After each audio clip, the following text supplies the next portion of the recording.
Je veux avertir par un des modes de fonctionnement des djinns adversaires, mâles ou femelles, qui se choisissent parmi les êtres humains, mâles ou femelles, un ou des amoureux, ou un ou des amoureuses.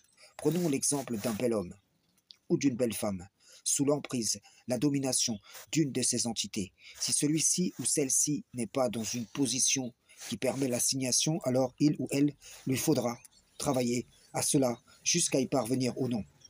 Si il ou elle y parvient, ce sera à l'image du dresseur qui parvient à passer la laisse autour du cou du chien. Il ou elle va rechercher à le ou la dresser de sorte que celui-là ou celle-ci lui obéisse au doigt et à l'œil. Il ou elle va lui donner une éducation qui le ou la maintient, perpétuant les causes qui permettent l'assignation, accroissant par le même biais ses mauvaises actions et par ricochet augmentant ses jours de prison. Peu à peu, le diable ou la diablesse va réussir à asseoir un discernement inversé, par lequel le ou la personne verra dans la possession la liberté, et dans toute option de libération ce qui pourrait l'en priver. Il ou elle sera dans le déni. Cela impactera le lien marital, les liens familiaux, amicaux, de voisinage, etc. De la même façon que des parents rechercheraient à éviter les mauvaises fréquentations pour leurs enfants, l'adversaire va chercher à affaiblir ou briser tout lien qui serait un danger pour sa domination. C'est ainsi que ces gens dominés se retrouvent bloqués le plus fréquemment au sujet des mariages.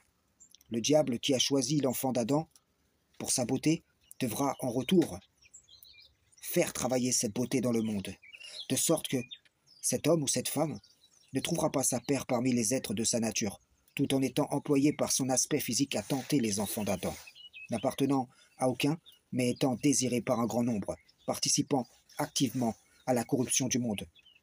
Combien sont dans ce cas? Ils prient, et leurs prières n'aboutissent pas, complices du mal qui les tue chaque jour à petit feu. Ils n'éliminent pas les raisons pour lesquelles les diables sont sur eux. Nombreux, ils sont nombreux. Ils se détruisent et détruisent tout autour d'eux. Si je multiplie les vidéos à ce sujet, c'est que c'est un fléau, dans le réel et dans le virtuel sur les réseaux. La majorité de gens ne donnent pas d'importance à cela. Et pourtant, ils sont avertis que l'influence de l'invisible peut mener à tuer la vie sacrée, à désunir l'homme et la femme, à éduquer leurs enfants dans le mal, à corrompre de toutes les façons et sur tous les aspects des générations constituées de différents peuples évoluant sur une même terre.